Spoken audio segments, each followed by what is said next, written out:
وعن انس قال قال لی رسول اللہ صلی اللہ علیہ وسلم یا بنی ان قدرت ان تصبح وتمسی لیس فی قلبک غش لأحد فافعل ثم قال یا بنی وذلک من سنتی ومن احب سنتی فقد احبنی ومن احبنی کانا معی فی الجنہ رواہ الترمذی۔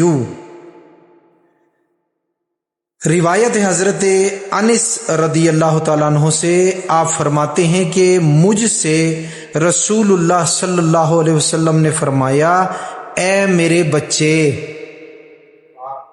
حضرت انس رضی اللہ تعالیٰ عنہ، اے میرے بچے، اگر تم یہ کر سکو کہ صبح اور شام،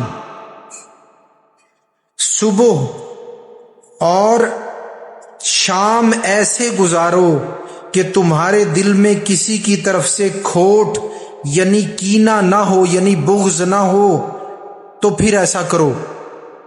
پھر فرمایا، اے میرے بچے، یہ میری سنت ہے، یہ میری سنت ہے، اور جو میری سنت سے محبت کرے اس نے مجھ سے محبت کی، اور جس نے مجھ سے محبت کی وہ جنت میں میرے ساتھ ہوگا۔ سبحان اللہ۔ درود پاک پڑھے ایک مرتبہ میری سی، اللہم صلی علی سیدنا محمد بارک وسلم صلی اللہ علیہ۔ حضور علیہ الصلوۃ والسلام نے یہ تلقین فرمائی حضرت انس رضی اللہ تعالیٰ عنہ کو کہ تم اپنے صبح و شام ایسے گزارو، یعنی زندگی کے دن اس طرح سے گزارو کہ تمہارے دل میں کسی کی طرف سے کینہ نہ ہو، بغض نہ ہو مسلمان بھائی کا، اور پھر ساتھ یہ بھی فرمایا کہ یہ میری سنت ہے۔ اب یہاں پر تھوڑا بغض کے بارے میں بات کر لیں کہ جو مومنین و مومنات ہیں ان کا بغض دل میں رکھنا انسان کے لیے تباہی ہے۔ مومنوں کی ایک نہایت کامل قسم اولیاء ہیں، یہ جو اللہ والے ہوتے ہیں نا، بزرگ اولیاء، ان کے بارے میں تو بغض رکھنا ہم نے بزرگوں سے سنا ہے۔ یہ جو اعلیٰ درجے کے مومنین و مومنات ہیں، فرمایا جو ان سے بغض رکھے اللہ اس کو دین کے اعمال کی توفیق نہیں دے گا۔ بلکہ ہم نے یہاں یہ بھی جو ہے وہ تجربے میں آیا کہ ایسے لوگ جو اللہ والوں کے مخالفین ہوں اور بظاہر نمازی نظر آئیں، ان کے اندر نفاق ہوتا ہے، وہ لوگوں کے سامنے نمازیں پڑھتے ہیں، لوگوں کے سامنے افطاریاں اور سحریاں کرتے ہیں، حقیقت میں نہ تو وہ روزے دار ہوتے ہیں نہ پکے نمازی ہوتے ہیں۔ جب اکیلے ہوتے ہیں تو نمازیں کوئی نہیں پڑھتے، جب مومنین و مومنات کے بغض رکھنے والے لوگوں کے سامنے ہوتے ہیں تو نمازیں پڑھتے ہیں۔ یہ نفاق کیوں پیدا ہوا؟ یہ ایمان کی کمزوری کی وجہ سے پیدا ہوا۔ اور ایمان کی کمزوری کیوں پیدا ہوئی؟ اللہ والوں کا جہاں پر بغض آ جائے دن بہ دن ایمان کمزور ہوتا جاتا ہے۔ اور ہم نے یہاں تک یہ بھی سنا، بعض بزرگ فرماتے ہیں کہ جو اللہ والوں سے بغض رکھنے والا بندہ ہو اسے مرتے وقت ایمان نصیب نہیں ہوتا، کلمہ نصیب نہیں ہوتا، ایمان نصیب نہیں ہوتا۔ کیوں کہہ رہا ہوں؟ کیونکہ وہ جو ایمان گھٹ رہا ہے نا، مرتے وقت تک وہ ختم ہو جاتا ہے۔ اس لیے میں نے کہا ایمان نصیب نہیں ہوتا، مرتے وقت تک وہ ختم ہو جاتا ہے۔ اگرچہ وہ اعمال جتنے بھی بڑے بڑے کرے لیکن مرتے وقت ایمان ختم ہو جاتا ہے۔ اس لیے اللہ والے جو سچے اللہ والے رسمی نہ ہوں، جیسے رسمی ہے نا بھئی، آپ لوگوں نے تو اب فرق چھوڑ دیا ہے اللہ والوں میں اور تعویذ گنڈے والوں میں۔ جو تعویذ گنڈے والے ہیں وہ ہر قسم کے ہوتے ہیں، ان میں بہت کم اچھے بھی ہوتے ہیں اور بہت زیادہ لوگ جو ہیں وہ برے بھی ہوتے ہیں۔ لوگوں کو اچھے برے سے کیا غرض ہے؟ ان کو تو کام چاہیے، کوئی بکرا مانگ لے، مرغا مانگ لے وہ دے دیں گے، کوئی 25,000 مانگ لے دے دیں گے، بس کام ہو جائے۔ حتیٰ کہ مجھے ایک خبر کرنے والے نے خبر دی کہ برطانیہ میں ہندوستان کے ہندوؤں نے بت خانے بنائے ہوئے ہیں، اور جب کوئی مسلمان ان کے پاس جاتا ہے تو اس سے پیسے بھی لیتے ہیں اور پھر کہتے ہیں ہمارے بت کو سجدہ کرو اور پھر یہ تعویذ لے جاؤ، اس سے تمہارا کام ہو جائے گا۔ اب مجھے بتائیں بھئی فائدہ کیا ہوا؟ ایمان دے آیا اور تعویذ لے آیا، ٹھیک ہے نا. تو ایسے لوگوں کی میں بات نہیں کر رہا ہوں. مسلمانوں میں بھی تو ہے نا بھائی تعویذ گنڈے دینے والے, تو ان میں بہت کم اچھے ہوتے ہیں. تعویذ دینے والوں میں یوں سمجھ لیں بہت مشکل سے کوئی 5%, 7% لوگ اچھے ہوتے ہیں, باقی سارے برے لوگ ہوتے ہیں. ٹھیک ہے نا. تو اب وہ میں یہ نہیں کہہ رہا ہوں بھائی تعویذ گنڈے دینے والے کسی کا ہوٹل باندھ دیا تو کسی کی پرچون کی دکان باندھ دی, پھر پیسے لے کے اس کو کھول دیا, پھر دوبارہ روزی روٹی یا پھر باندھ دی, اب دوبارہ آئے گا پھر پیسے دے گا. تو آپ لوگ سمجھتے ہوں گے انہیں اللہ والا, شریعت انہیں مومن اور اللہ والا نہیں سمجھتی, نہ کہتی ہے. ٹھیک ہے نا. نا ہم لوگ کہتے ہیں. اللہ والے کون ہوتے ہیں؟ جو آپ کو نماز کا کہتے ہیں, جو آپ کو رمضان مبارک آئے تو تلقین کرتے ہیں بغیر شرعی مجبوری کے روزہ نہ چھوڑو, آپ کو کہتے ہیں جھوٹ نہ بولو, خیانت نہ کرو, حضور علیہ الصلوۃ والسلام کی سنت پر چلو, اور پھر آپ کے لیے دعائیں کرتے ہیں اور اپنے قلب کی توجہ کے ذریعے آپ پر زور لگا کے آپ کے قلب کو نیکی کے راستے پر لاتے ہیں اور آپ کو نیک بنانے کے لیے کوشش کرتے رہتے ہیں. ان کو کہتے ہیں اللہ والے, اولیاء اللہ. ان کی دعائیں بھی قبول ہوتی ہیں, ان کی دعائیں قبول ہو کے آپ کے مسائل بھی حل ہوتے ہیں, پریشانیاں بھی دور ہوتی ہیں. تو جو یہ والا معاملہ ہے نا, آپ کا کنسپٹ کچھ اور ہے اللہ والوں کے بارے میں. بھئی آج کے بعد کوئی بندہ کہہ دے جی میں نے کسی تعویذ گنڈے والے کو برا نہیں کہنا جی, چاہے وہ کالا علم کیوں نہ کرتا ہو, اللہ والا ہے جی. بھئی اللہ والا کہاں سے آ گیا؟ وہ بتوں کے منتر پڑھتا ہے, آپ اسے اللہ والا سمجھتے ہیں. تو یہ چیزیں نہیں میرے دوستوں. ٹھیک ہے نا. تو رسمی لوگ نہ ہوں, حقیقی اللہ والے ہوں, اگر ان سے بغض رکھا جائے, ایسے لوگ جن کی تھوڑی سی تفصیل تو بہت ساری ہے, چند چیزیں آپ کو بتائی ہیں, ایسے بزرگوں کا اگر جو ہے وہ بغض رکھا جائے تو ایمان آہستہ آہستہ کمزور ہوتے ہوتے مرتے وقت تک, ہم نے بزرگوں سے سنا, بالکل ختم ہو جاتا ہے. اور فرمایا مرتے وقت ایمان نصیب نہیں ہوتا. ان بزرگوں کی بات کے سپورٹ میں مجھے اس وقت ابن سکا کا واقعہ یاد آ رہا ہے. ابن سکا ایک بہت بڑا عالم تھا, دین کا پڑھا ہوا تھا, مدرسے کا پڑھا ہوا تھا, بہت بڑا عالم تھا. اور وہ تھا بغداد کے اندر حضرت شیخ ابو یوسف ہمدانی رحمت اللہ علیہ. یہ سلسلہ عالیہ نقشبندیہ تو یہ سلسلہ بعد میں کہلایا, یہی جس کو ہم عام طور پر نقشبندیہ کہتے ہیں, اس وقت اسے سلسلہ خواجگان کہا جاتا تھا. اس کے بزرگ ہیں, اور اتنے بڑے بزرگ ہیں کہ حضور غوث اعظم رضی اللہ تعالیٰ, سیدنا شیخ عبد القادر جیلانی محبوب سبحانی رضی اللہ تعالیٰ, ان کی بارگاہ میں حاضر ہو کر دو زانو بیٹھتے تھے اور ان سے فیض حاصل کیا کرتے تھے. اتنے بڑے بزرگ. آپ جامعہ نظامیہ بغداد میں آپ تشریف لائے, حضور غوث پاک آپ کے پاس حاضر ہوئے, حضور غوث پاک نے فیض حاصل کیا. اس کے بعد جمعے کے دن آپ کا جمعے کے مطلب نماز سے پہلے آپ کا خطاب تھا. آپ نے مسجد میں خطاب فرمایا تو وہ جو بہت بڑا عالم تھا ابن سکا, اس سے اللہ والے کا آنا برداشت نہ ہوا. تو اس نے جو ہے کھڑے ہو کر کہا کہ جو بات آپ نے کی ہے نا, یہ تو بدعت ہے, یہ بات شریعت کے مطابق نہیں ہے. بس جب اس نے یہ بات کی تو آپ کو جلال آ گیا, کیونکہ اللہ والے کے علم کی گہرائی کو سمجھنا یہ علماء کا کام نہیں ہوتا. وہ اگر سمجھائیں تو پھر سمجھ میں آتی ہے, بات ان کی درست ہوتی ہے, اگرچہ کسی کو سمجھ آئے یا نہ آئے. انسان یہ سمجھ لے اگرچہ عالم بھی ہو کہ اللہ والے کے علم تک میری رسائی نہیں ہے, میرا علم ناسخ ہے, میرا علم خام ہے, ان کا میرا علم جو ہے وہ ناقص ہے, ان کا علم راسخ ہے. میرا علم خام ہے, ان کا علم پختہ ہے. کم از کم اگر اتنا سمجھ لے تو وہ اس شیطان کی چال سے بچ جاتا ہے. تو اب وہ جناب کھڑا ہو کر کہنے لگا یہ بات آپ نے فرمایا, جب یہ کہا نا اس نے کہ بدعت ہے, یہ شریعت کے خلاف ہے, تو آپ نے فرمایا بیٹھ جا, مجھے تیری موت اسلام پر معلوم نہیں ہوتی. اب یہ یاد رکھیں, آپ کو شاید یہ جملہ سمجھ میں نہیں آیا, یقین کریں یہ وہ جملہ نکلا کہ اس کی دنیا بھی رول گیا, اس کی آخرت بھی رول گیا. اس بات کا مطلب کیا تھا؟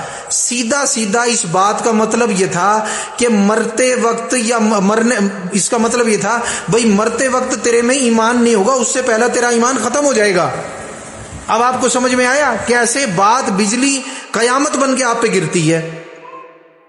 اس کو کہیں کہہ دی آپ نے یہ بات, نہ وہ گستاخی کرتا, نہ اس کو یہ مصیبت ملتی.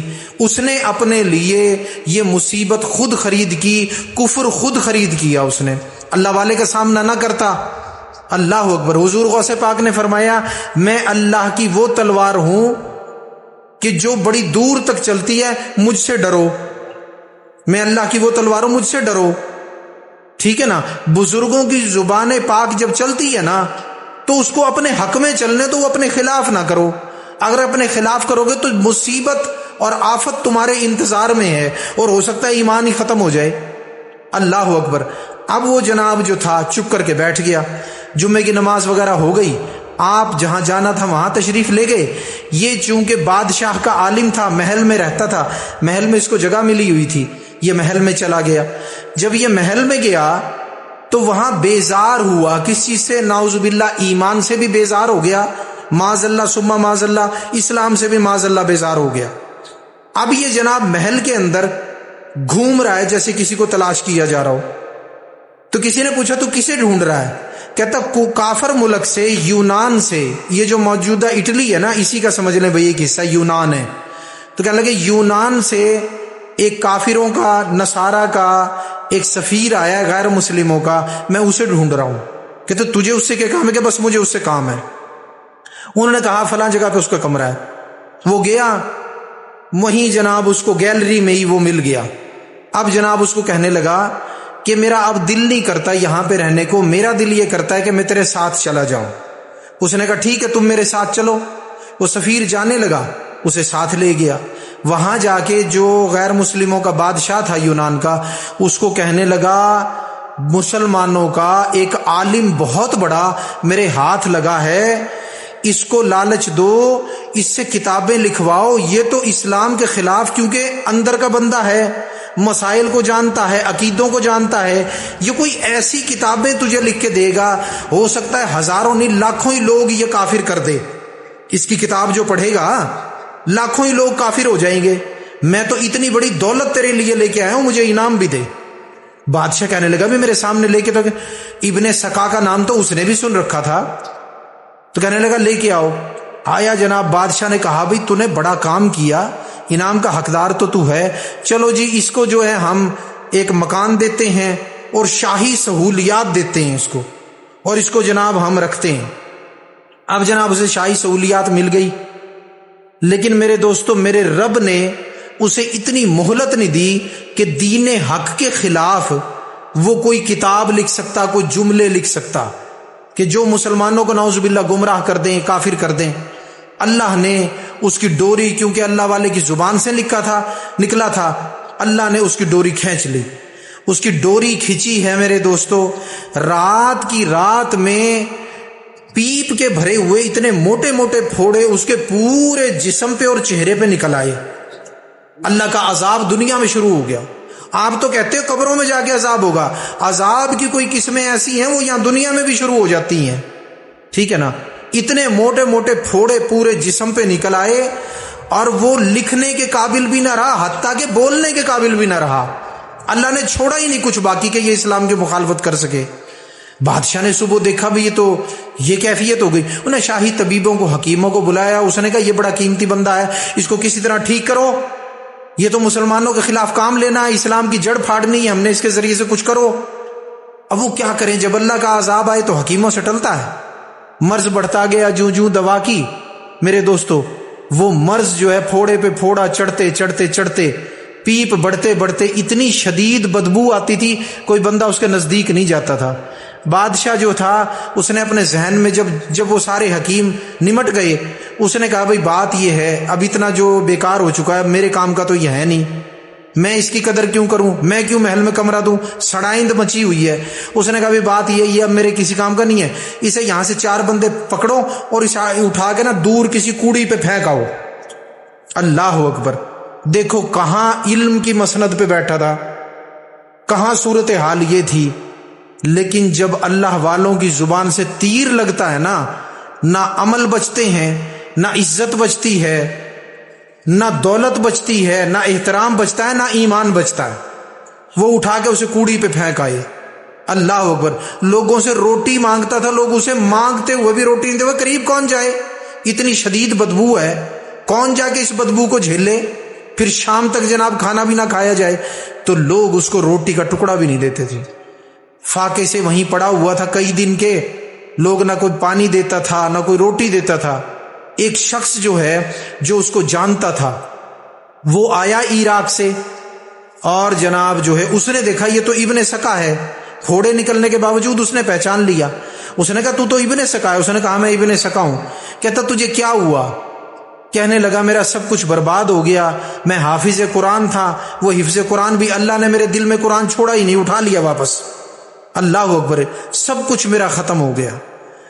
تو انہوں نے کہا کہ کیا تجھے کوئی آیت یاد بھی ہے؟ اس نے کہا اللہ نے سارا قرآن اٹھا لیا، ایک آیت جس کا ترجمہ یہ ہے کہ جنہوں نے چند داموں کے بدلے میرے دین کو بیچا، جنہوں نے یا اپنے ایمان کو بیچا، مفہوم ہے آیت کا، تو وہ لوگ سراسر خسارے میں ہیں۔ کہنے لگا مجھے صرف یہ ایک آیت یاد ہے اور باقی سارا قرآن اٹھ گیا۔ اب وہ ایک آیت بھی تو اسی کی حجت کے لیے یاد ہے نا، کہ اللہ قیامت کے دن فرمائے کہ میں نے تجھے قرآن کی آیت یاد رکھائی تھی، تو نہ پلٹ کے آیا، وہیں کوڑی پر سڑ کے یہودی ہو کر مرا، اللہ اکبر۔ تو میرے دوستو، مومنوں کا جو بغض ہے وہ یہاں تک انسان کو لے جاتا ہے، لہٰذا مومنوں سے کبھی بغض نہ رکھو۔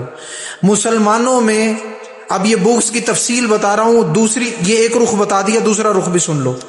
دوسری تفصیل کیا ہے اسی بغض کی، کینے کی؟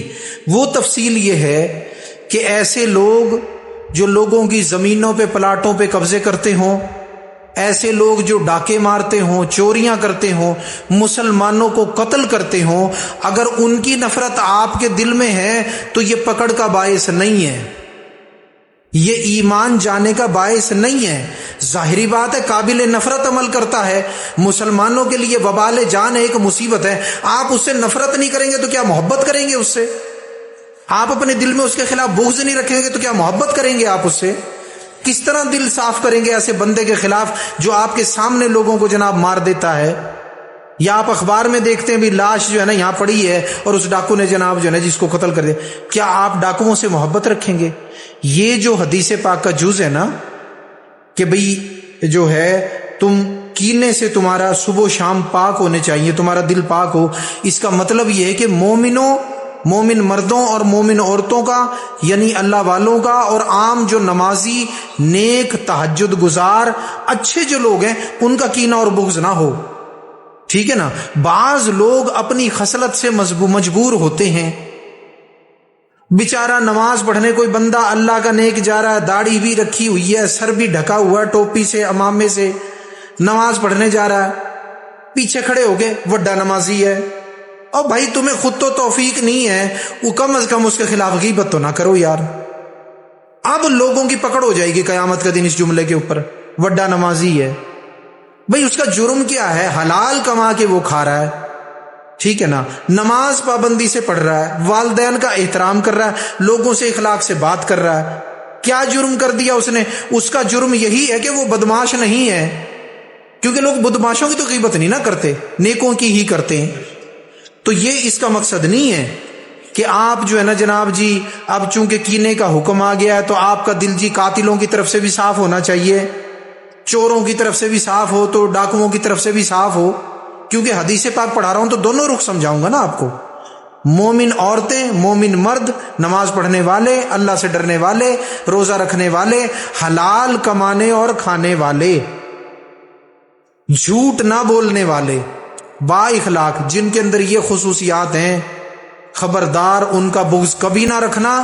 اور بڑے مومنین و مومنات، اللہ والے اور اللہ والیوں کا بغض تو بالکل نہ رکھنا، ورنہ ایمان چلا جائے گا، ٹھیک ہے؟ یہ جو جس قسم کے لوگ بتائے ہیں ان کا دل میں بغض ہو تو کوئی منع نہیں ہے، کوئی پکڑ نہیں ہے۔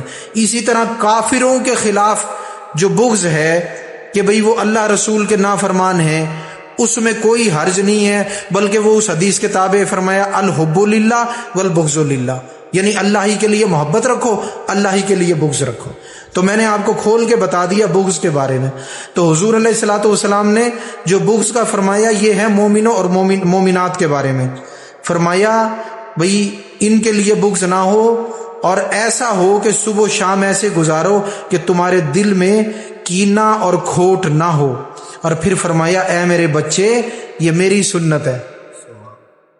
حضور کوئی صحابہ سے نعوذ باللہ نفرت تو نہیں رکھتے, کیا رکھتے ہیں؟ محبت. تو مومنوں کی محبت ہونی چاہیے آپ کے دل میں, اگرچہ آپ مسلمان کے درجے میں یا مومن کے درجے میں, لیکن مومنوں کی محبت ہونی چاہیے. جب مومنوں کی محبت ہوگی میرے دوستوں اور بغض نہیں ہوگا تو پھر کیا ہوگا؟ یہ محبت رکھنا اور بغض نہ رکھنا میرے سرکار کی سنت ہے. اور فرمایا جس نے جو میری سنت سے محبت کرے, ومن احبا سنتی, جو میری سنت سے محبت کرے, فقد احبنی, اس نے مجھ سے محبت کی. اور فرمایا کہ فمن, اور فرمایا کہ کان ومن احبنی, اور جس نے مجھ سے محبت کی, کانا معیا فی الجنہ, وہ جنت میں میرے ساتھ ہوگا. چھوٹا انعام تو نہیں ہے, بہت بڑا انعام ہے.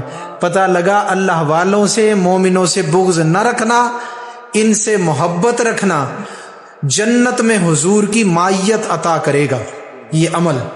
ٹھیک ہے نا. تو آج 2 روایات ہم نے پڑھی ہیں. اللہ تبارک و تعالیٰ سے دعا ہے کہ ہمیں عمل کی توفیق عطا فرمائے. یہیں پر اسی چونکہ محبت کی بات ہے اور بغض کی بات ہے تو یہیں پر ایک حدیث پاک بھی آپ کو سنا جاؤں. فرمایا حضور علیہ الصلوۃ والسلام نے, چونکہ آج 10ویں کی رات ہے, اسی نسبت سے وہ حدیث بھی آپ کے سامنے میں سنا دوں. فرمایا من احبا حسینن, فرمایا جس نے میرے حسین سے محبت کی. پہلے حدیث سنا دوں پھر ترجمہ.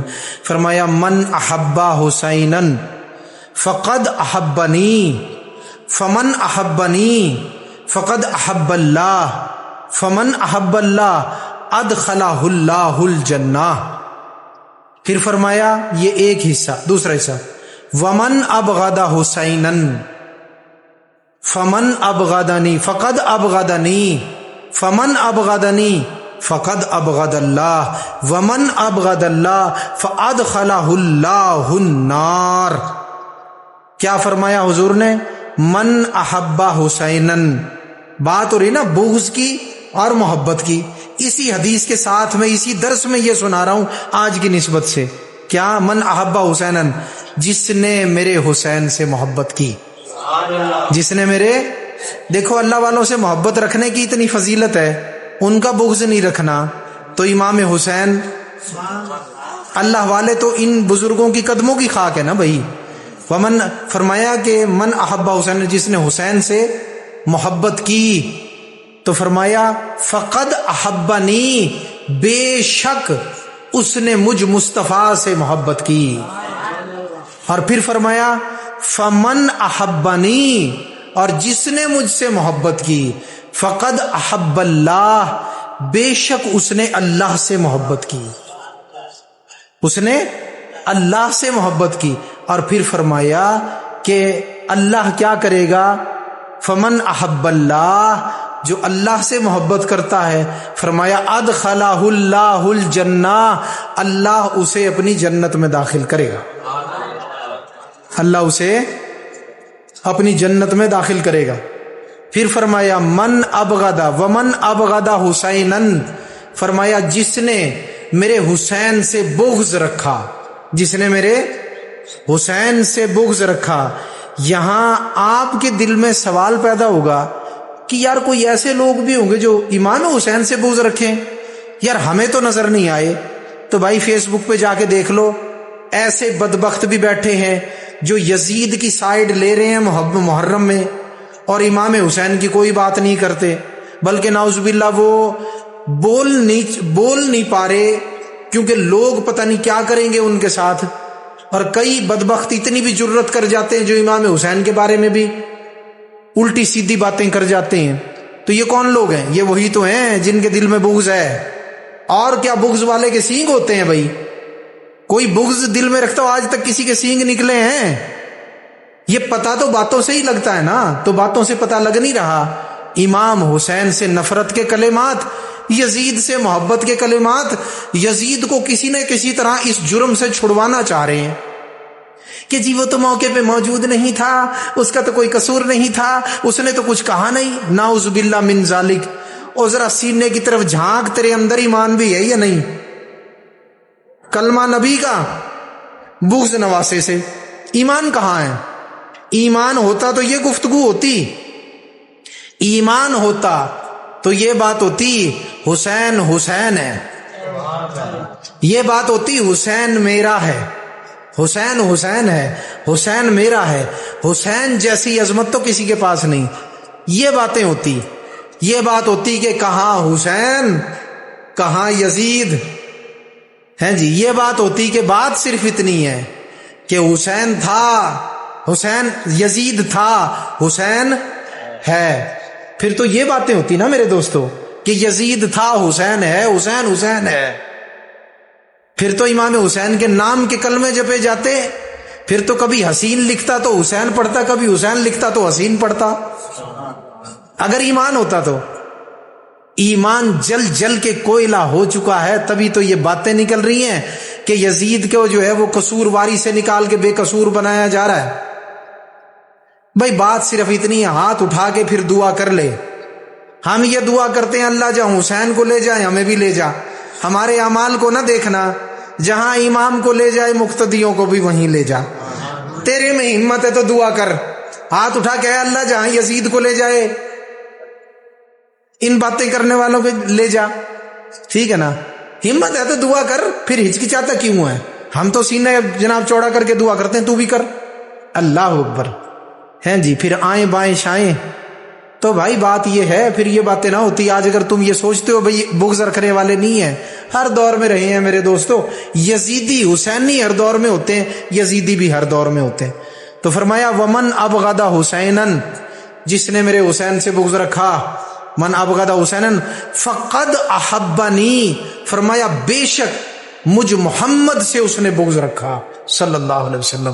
اب جو نبی سے بغض رکھے تو ٹھکانہ جنت ہوگا کیا؟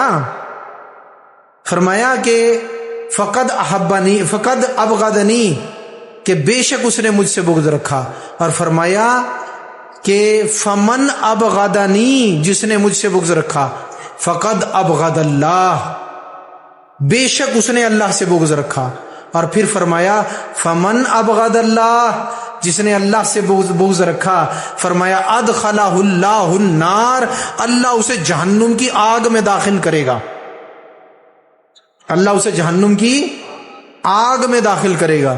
تو اس حدیث پاک سے جس میں بغض سے منع فرمایا گیا، اسی کے تحت میں نے وہ حدیث بھی سنا دی ہے کہ امام حسین سے بغض رکھنے والے کا کیا حال ہوگا اور محبت رکھنے والا کہاں جائے گا، ٹھیک ہے نا؟ اگر اللہ والوں کی محبت رکھنے سے ایمان بچتا ہے، جنت ملتی ہے، تو یاد رکھو امام حسین کی محبت رکھنے سے امام حسین کے قدم ملیں گے۔ آپ کو ہو اسے جنت، اسے قدم، تو پھر یہ سوچ لو امام حسین کے جنت میں قدم کتنی بلندی پہ ہوں گے، پھر تو کتنا بلند ہو جائے گا۔ ایک ہے جنت ملنا، ایک ہے قدم ملنا۔ جنت ملنا بہترین، لیکن قدم ملنا افضل ترین۔ اللہ تبارک و تعالی سے دعا ہے کہ ہمیں امام حسین، ائمہ اہل بیت اور حضور علیہ الصلوۃ والسلام کے اہل بیت کے ساتھ ساتھ صحابہ کرام، خلفائے راشدین، خود میرے آقا علیہ الصلوۃ والسلام، اور پھر جمیع اولیاء کرام، اللہ سب کی محبتیں عطا فرمائے، اور اللہ تبارک و تعالی سب کے بغض سے بچائے۔ وما علینا الا البلاغ المبین۔